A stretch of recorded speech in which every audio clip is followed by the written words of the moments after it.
नमस्कार, आप देख रहे हैं खबरों का सिक्सर। मैं हूं आपके साथ शीनम शर्मा। कहां पर फर्जी डॉक्टर अस्पताल में मरीजों का कर रहा था इलाज और कैसे खुली उसकी पोल, खबर आपको आगे दिखाएंगे। हरिद्वार कुंभ मेला क्षेत्र को गैर हिंदुओं के लिए बैन करने की मांग उठी, ये खबर भी आपको आगे दिखाएंगे।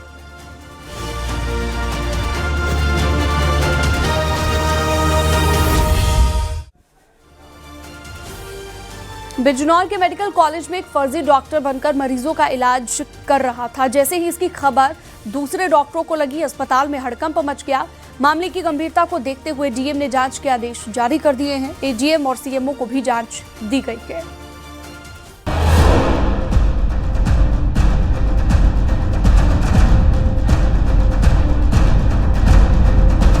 फर्जी डॉक्टर का खुलासा। अस्पताल में मरीजों के साथ खेला, राज खुला, अस्पताल में जबरदस्त हंगामा। अरे सर, मरीज भी नहीं, चार पर्चे लेके सबको ये डॉक्टर नहीं है, कुछ नहीं है, ये दवाई लिख रहे हैं। मरीज भी नहीं, मरीज के पर्चे उसको सब लिखे। बिजनौर के मेडिकल कॉलेज में उस वक्त हड़कंप मच गया जब नकली डॉक्टर मरीजों का इलाज करते हुए पाया गया। अस्पताल में डॉक्टर तुषार की ओपीडी में ये शख्स डॉक्टर बनकर मरीजों के पर्चे लिख रहा था। डॉक्टर की कुर्सी पर बैठकर टीबी और छाती रोग से पीड़ित मरीजों के लिए दवाइयां लिख रहा था। आरोप है कि जिस डॉक्टर की ओपीडी थी, उसी ने अपने बदले आरोपी को बैठाया था। डॉक्टर तुषार की मुहर लगाकर पर्चा मरीजों को दे रहा था। दावा है कि जो मरीज पिछले 2-3 महीनों से इलाज करा रहे थे, उन्हें वो बार बार एक ही तरह की दवाइयां लेने को कह रहा था। इसके बाद फार्मासिस्ट को शक हुआ। उसने अस्पताल के कुछ डॉक्टरों से इस बारे में बात की। वो सीनियर डॉक्टरों को लेकर डॉक्टर तुषार के चैम्बर में गया, लेकिन वहाँ जो देखा उससे वो दंग रह गया। डॉक्टर तुषार की जगह पर वहाँ कोई दूसरा शख्स मुंह पर मास्क लगाकर मरीजों से बात कर रहा था, इलाज के लिए दवाइयाँ लिख रहा था। मैं बोल रहा हूँ डॉक्टर राजीव रस्तोगी। जी बॉस। ये आपका कौन बैठता है, दवाई लिख रहा है, एक्सरे लिख रहा है यहाँ पे? क्या नाम है इसका? मुझसे पूछा था दवाई लिखने के लिए। नहीं, कौन है ये? मेरा असिस्टेंट है। नहीं, असिस्टेंट कहाँ का है ये? JR है, SR है, या इसका नाम क्या है? BMS ही है वो। नहीं, ये तो मैंने कर रहा, कि BMS इंटर्न नहीं हूँ मैं। इसके बाद डॉक्टर को फोन किया गया। उसने आरोपी को अपना असिस्टेंट बताकर BAMS चिकित्सक होने की बात कही। हालांकि आरोपी ने खुद के डॉक्टर होने से इनकार किया। मौका पाकर वो अस्पताल से फरार हो गया। नहीं, ये रोज बैठता। इनकी शिकायत ये है कि ये 30-40 पर्चे रोज भेजता। ये फार्मासिस्ट है यहाँ पे, चीफ फार्मासिस्ट राजेश रवि जी। मरीज का है भी नहीं, मरीज नहीं है कोई, ना डॉक्टर अभिषेक बैठा हुआ, ये दवाई लिख। तो इस तरह मेडिकल कॉलेज में मरीजों की जान से खिलवाड़ किया जा रहा था। लापरवाही पर अब सवाल खड़े हो गए हैं। मामले के उजागर होने से स्वास्थ्य विभाग में भी हड़कंप मच गया। ADM और CMO बिजनौर की एक कमेटी बनाकर जांच कराई जा रही है। जांच के बाद कार्रवाई की बात कही जा रही है। बिजनौर से शिवम शर्मा के साथ bureau report, news 18 UP Uttarakhand.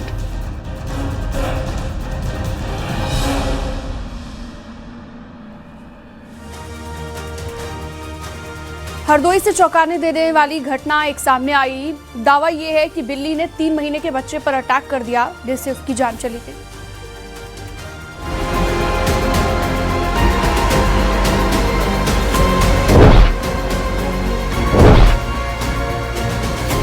Hardoi के हरपालपुर थाना क्षेत्र के जुग्गापुरवा गांव में 3 महीने का मासूम देव चारपाई पर सो रहा था।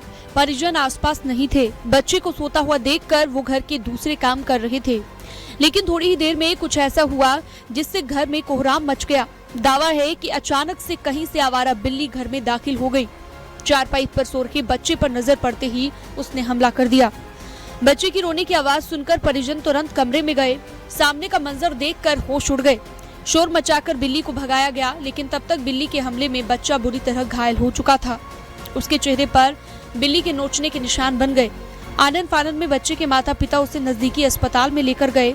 वहां से बच्चे को लखनऊ ले जाने के लिए कहा गया। इलाज के बाद शनिवार को उसके माता पिता उसे घर ले आए, लेकिन घर लाने के बाद बच्चे की मौत हो गई। बच्चे को बिल्ली ने नोच दिया है।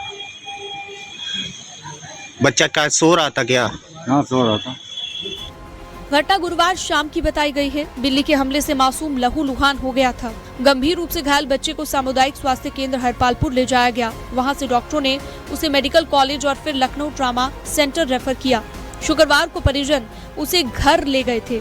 इस घटना के बाद से पूरे गांव में हड़कंप मचा हुआ है। लोग अपने छोटे बच्चों की सुरक्षा के लिए चिंतित हैं। वहीं बच्चे के माता पिता सदमे में हैं। हरदोई से आशीष मिश्रा के साथ bureau report, news 18 UP Uttarakhand. Ambedkar Nagar में आधी रात को चोरों ने एक ज्वेलरी शॉप पर धावा बोला। एक सीसीटीवी फुटेज सामने आया। वहीं मेरठ में एक परिवार शादी समारोह में गया था। चोरों ने घर में चोरी की वारदात को अंजाम दे दिया। देखिए। अम्बेडकर नगर में एक ही रात में चोरों ने ज्वेलरी पर हाथ साफ कर दिया। ज्वेलरी की 4 दुकानों पर रात के वक्त धावा बोलने का प्रयास था। एक जगह का तो सीसीटीवी फुटेज भी सामने आया है, जिसमें नकाबपोश चोर दबे पांव दुकान के अंदर दाखिल हुआ और काउंटर से ज्वेलरी और कैश उड़ाकर ले गया। उसके साथ ही दुकान के बाहर इंतजार कर रहे थे। दुकान का शटर तोड़कर 20,000 की चांदी और 3,000 रुपए ले जाने की बात सामने आई है। अकबरपुर कोतवाली क्षेत्र के चनवा चौराहे पर चोरों के टारगेट पर 4 दुकानें थी। पुलिस जांच में पता चला कि चोरों ने 3 दुकानों के शटर को तोड़ने की कोशिश की, लेकिन तोड़ नहीं पाए। लेकिन चौथी दुकान में वो चोरी करने में कामयाब हो गए। दूसरी दुकानों से भी कुछ कीमती सामान ले जाने का दावा किया गया है। सुबह के वक्त जब ज्वेलर दुकान खोलने आया तो दुकान का शटर टूटा हुआ था। इसके बाद दुकान मालिक ने पुलिस को खबर दी। सूचना पर पहुंची पुलिस जांच में जुट गई। पुलिस ने अज्ञात चोरों के खिलाफ मामला दर्ज कर लिया। सीसीटीवी फुटेज को कब्जे में लेकर चोरों की तलाश भी तेज कर दी गई है। चोरी की घटना से इलाके के कारोबारी भी चिंतित हो गए हैं। चोरों को जल्द पकड़ने की मांग की जा रही है। चनवा चौराहा थाना कोतवाली अकबरपुर में 4 दुकानों में चोरी का प्रयास किया गया है। मौके पर तुरंत थाना कोतवाली अकबरपुर का पुलिस बल पहुंचा और मैं भी स्वयं पहुंचा। जांच करने पर यह ज्ञात हुआ कि 3 दुकानों में चोरों के द्वारा शटर तोड़ने का प्रयास किया गया, किंतु सफल नहीं हुए। वहीं एक दुकान में उनके द्वारा शटर तोड़कर चोरी करने का प्रयास किया गया, जिसमें संबंधित दुकान स्वामी से पूछताछ की गई तो उसने बताया कि लगभग 3,000 रुपये नकद और लगभग 20,000 की चांदी का सामान अज्ञात चोरों ने चोरी किया है। वहीं मेरठ में एक मकान में चोरों ने सेंध लगा दी। पूरे घर में चोरी के बाद सामान बिखरा पड़ा है। ज्वेलरी और कीमती सामान गायब है। चोरी के वक्त घर में ताला लगा था। घर के सदस्य किसी शादी समारोह में गए थे। जब घर के सभी लोग वापस लौटे तो दंग रह गए। घर में चोरी हो चुकी थी। इसके बाद पुलिस को सूचना दी गई।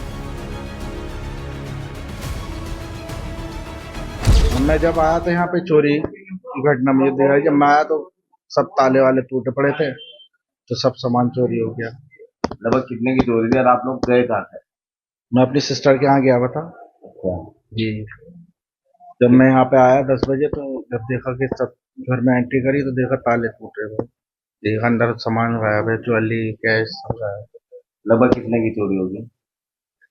भाई 2.5 लाख रुपए करीब कैश था और ज्वेलरी।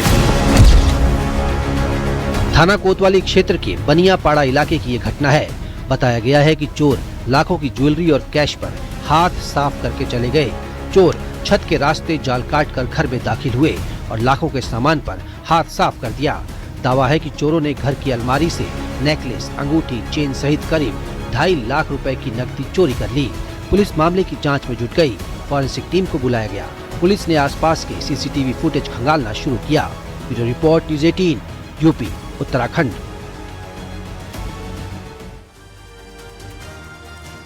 हरिद्वार में कुंभ मेले से पहले साधु संतों ने उत्तराखंड सरकार से मांग की है कि कुंभ के दौरान धार्मिक स्थलों की पवित्रता को बनाए रखने के लिए कड़े फैसले लिए जाएं। 105 घाटों पर गैर हिंदुओं के प्रवेश पर रोक लगाने की मांग उठी।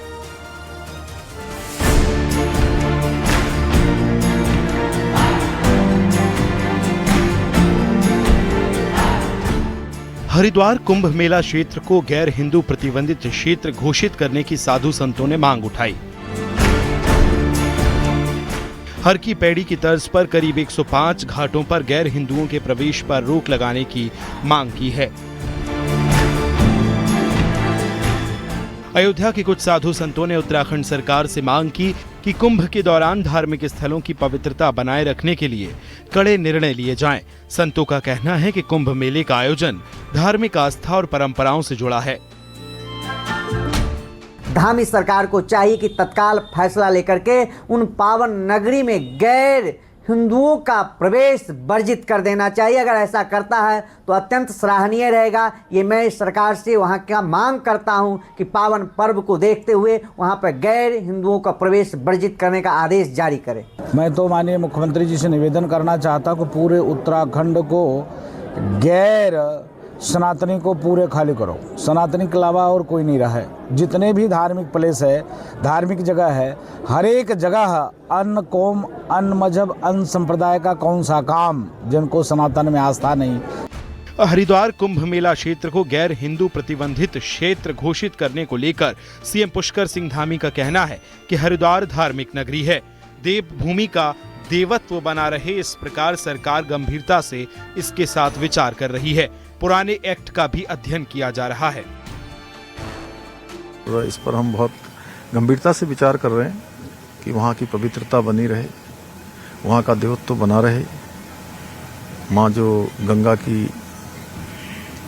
एक तरह से मान्यता है, हमारी पौराणिक धार्मिक मान्यताएं हैं, वो मान्यताएं भी हमारी स्थापित रहें।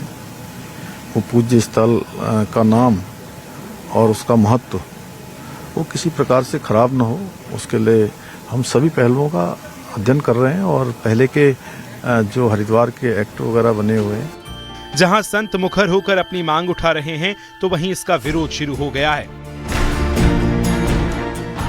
आज परिस्थिति ऐसी आई है कि आज जो दूसरे धर्म के या जो अदर धर्म है, विरोधी धर्म है या जो गैर सनातनी है, उनके द्वारा कहीं न कहीं सनातन के प्रति कुठाराघात निरंतर की जा रही है। हुकूमत एक धर्म को बढ़ावा देने के लिए, एक मजहब के प्रचार के लिए काम कर रही है। कि मुख्यमंत्री पुष्कर सिंह धामी साहब से कहना चाहता हूं कि वो एक मजहब का प्रचार ना करें, और अगर एक मजहब का प्रचार करेंगे और ऐसी व्यवस्था करेंगे कि मुसलमान वहां पर ना आए तो फिर इसका जम करके विरोध किया जाएगा।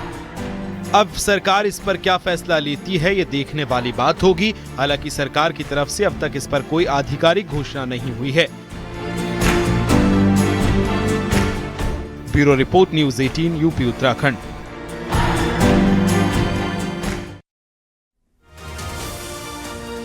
राजस्थान के अजमेर में भारतीय सेना के जांबाजों का युद्धाभ्यास चल रहा है। यहां पर भैरव कमांडो फोर्स का शक्ति प्रदर्शन हुआ। मरुभूमि में जवानों ने दमखम दिखाया, साथ ही दुश्मन को बड़ी चेतावनी दे डाली।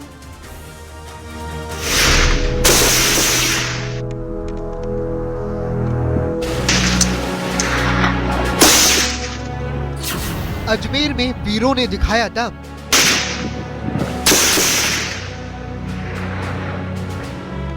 भैरव कमांडो फोर्स का शक्ति प्रदर्शन।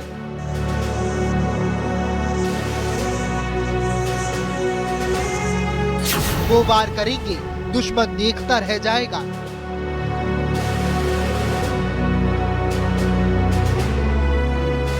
अजमेर के नजीराबाद के जंगल वाले इलाकों में इन दिनों स्पेशल फोर्स भैरव के जांबाज दमखम दिखा रहे हैं। बंदूक की गर्जना कई किलोमीटर दूर तक सुनी जा सकती है। ये दुश्मन को एक बार सिर्फ सीधी चेतावनी है। अगर कोई हिमाकत की तो अंजाम ऐसा होगा जो सपने में भी नहीं सोचा होगा। विपरीत हालातों में कैसे दुश्मन पर भारी पड़ना है और कैसे उसके हौसले को तोड़ना है, उसके लिए यहाँ कड़ा युद्धाभ्यास चल रहा है। मॉडर्न युद्ध जो है वो बहुत ही तेजी से बदल रहा है। आज के दौर का कॉन्फ्लिक्ट पहले की तरह नहीं है, हाइब्रिड है, जिसमें कि मॉडर्न टेक्नोलॉजी से लैस दस्तों की सख्त जरूरत है। और इसी के चलते जो हमारे चीफ ऑफ आर्मी स्टाफ का भी विजन था, तो इंडियन आर्मी ने ये डिकेड ऑफ ट्रांसफॉर्मेशन का संकल्प लिया है। भैरव बटालियन भी इसी फोर्स रिस्ट्रक्चरिंग का एक पार्ट है। बॉर्डर पर घुसपैठियों को ढेर करना हो या फिर सीमा पार आतंकियों के ठिकानों को तबाह करना, भारत के नए भैरव हथियारों के साथ तैयार है। स्पेशल फोर्स को ऑपरेशनल जरूरतों के हिसाब से तैयार किया जा रहा है। इसकी बटालियन को चीन और पाकिस्तान की सीमा, जम्मू कश्मीर और नॉर्थ ईस्ट में तैनात किया गया है।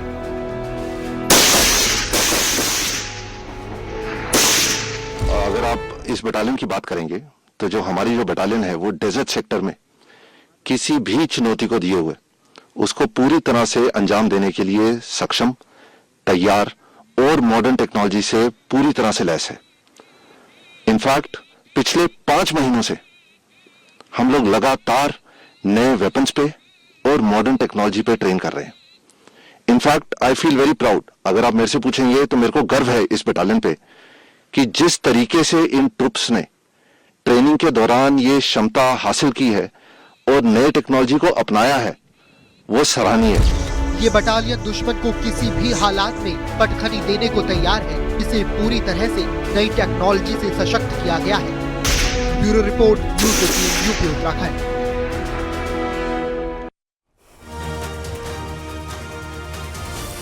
राजस्थान के जोधपुर में कुत्तों का आतंक लगातार बढ़ता जा रहा है। शहर के एक इलाके में कुत्ते ने एक बच्चे पर अटैक कर दिया। ये पूरी घटना वहां पर लगे सीसीटीवी कैमरे में कैद हो गई। ये देखिए। जोधपुर में बढ़ता खतरा, आवारा कुत्तों से दहशत। कब जागेगा नगर निगम, सवालों के घेरे में प्रशासन। मासूम असुरक्षित, सड़कों पर डर का साया। एक और हमला, सिस्टम फिर बेबस। ये तस्वीरें जोधपुर शहर की हैं, जहां गली में खेल रहा एक मासूम बच्चा अचानक कुत्ते के हमले का शिकार हो गया। सीसीटीवी फुटेज में दिख रहा है कि कुत्ते बच्चे पर झपटते हैं और बच्चा घबराकर जमीन पर गिर जाता है। कुछ ही पलों में स्थिति बेहद गंभीर हो जाती है। मौके पर मौजूद लोगों ने बड़ी मुश्किल से साहस दिखाते हुए बच्चों को कुत्ते के चंगुल से छुड़ाया। लोगों की सतर्कता और सूझबूझ से एक और बड़ा हादसा टल गया। कुत्ते के हमले में मासूम के सिर पर गंभीर चोट आई है, जिसके बाद उसे तुरंत अस्पताल पहुंचाया गया। देर रात बच्चे की सर्जरी की गई और फिलहाल डॉक्टरों ने उसकी स्थिति खतरे से बाहर बताई है। हालांकि इस घटना के बाद इलाके में दहशत का माहौल है और बच्चे के परिजन गहरे सदमे में हैं। ये बच्चा है हमारा, तो गली को ऐसे रोज खेलता रहता है। गली के कुत्ते थे, तो जैसे आया इसको पाँव पकड़ लिया एकदम से। इसने पाँव छोड़ाने की कोशिश करी, इसको नीचे गिरा के घसीट दिया और पाँव छोड़ाया तो इसका सिर, कान पकड़ लिया, कान के पीछे से खा लिया और सिर के पीछे से खा लिया। इतना ज़्यादा खाया कि इसके नस से बाहर आ गई और इतना खून गिरा। हम लेके गांधी अस्पताल गए, 2 बजे तक हम वहाँ रहे। ये मनीषा जी पवार वो भी आए, MLA वो भी आए थे। उन्होंने अपनी कोशिश की और डॉक्टर को बुलाया गया, देखा तो खून बंद नहीं हुआ इसका। कुत्तों को लेके कितनी शिकायतें बहुत है, लेकिन लोग पकड़ने देते नहीं है। जैसे गाड़ी वाड़ी आती है पहले तो पकड़ने देते नहीं है। पहली बात तो गाड़ी आती भी नहीं है, और आती तो थोड़ा सा इधर उधर करके वो चले जाते वो लोग। ये कोई पहली घटना नहीं है। इसी इलाके में एक दिन पहले उदय मंदिर थाने के पास भी कुत्ते के हमले का मामला सामने आया था, जहां 2 महिला कांस्टेबल को कुत्तों ने काट लिया था। लगातार हो रही इन घटनाओं से साफ है, शहर में आवारा कुत्तों की समस्या अब गंभीर रूप ले चुकी है। स्थानीय लोगों का आरोप है कि नगर निगम और प्रशासन की लापरवाही के चलते आवारा कुत्तों के हमलों की संख्या लगातार बढ़ रही है। बच्चों, महिलाओं और बुजुर्गों का घर से बाहर निकलना मुश्किल हो गया है। आमजन का कहना है कि अगर जल्द ही आवारा कुत्तों पर नियंत्रण नहीं किया गया तो भविष्य में और भी बड़े हादसे हो सकते हैं। इस घटना के बाद लोगों ने प्रशासन से तत्काल कार्रवाई करने की मांग की है। Bureau report, news 18।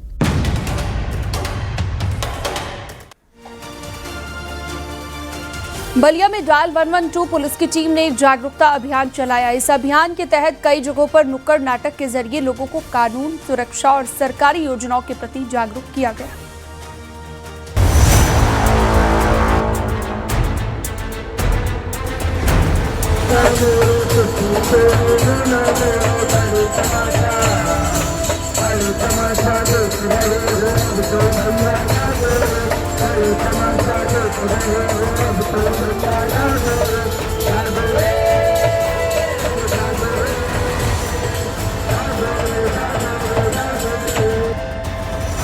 बलिया में इन दिनों पुलिस का जागरूकता अभियान जोर शोर से चल रहा है। जिले के अलग अलग चौराहों पर डायल 112 पुलिस की टीम लोगों को जागरूक कर रही है।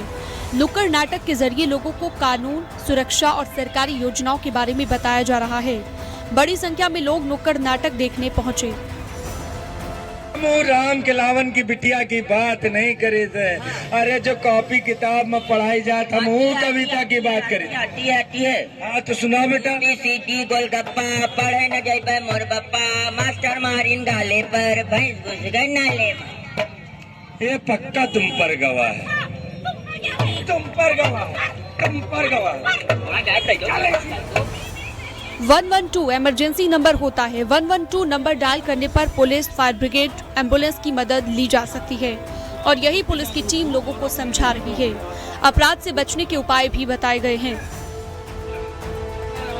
बलिया में 112 लखनऊ मुख्यालय की टीम एवं जनपद बलिया पुलिस की संयुक्त टीम के द्वारा कोतवाली थाने के अंतर्गत हल्दी, बैरिया एवं जनपद के अन्य थानों में नुक्कड़ नाटक के माध्यम से 112 इमरजेंसी नंबर के विषय में लोगों को जागरूक किया जा रहा है और लोगों विशेषकर महिलाओं और बच्चों को ये बताया जा रहा है किसी भी आपात परिस्थिति में आप 112 का उपयोग कर सकते हैं। इससे पुलिस आपको तुरंत सहायता प्रदान करेगी और आपकी समस्या का उचित समाधान करेगी।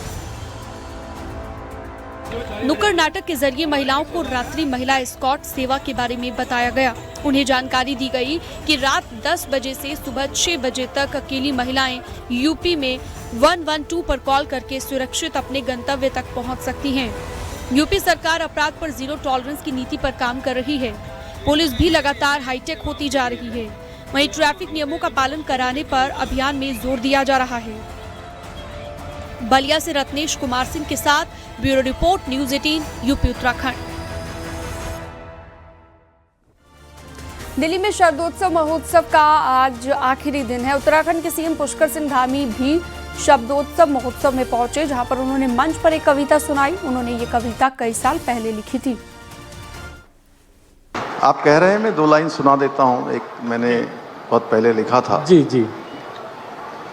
दूर जाना ये न पूछो कितनी दूर जाना, मत रोको अपने प्रेम में मत रोको, कहाँ है मेरा ठिकाना, दूर जाना ये न पूछो कितनी दूर जाना।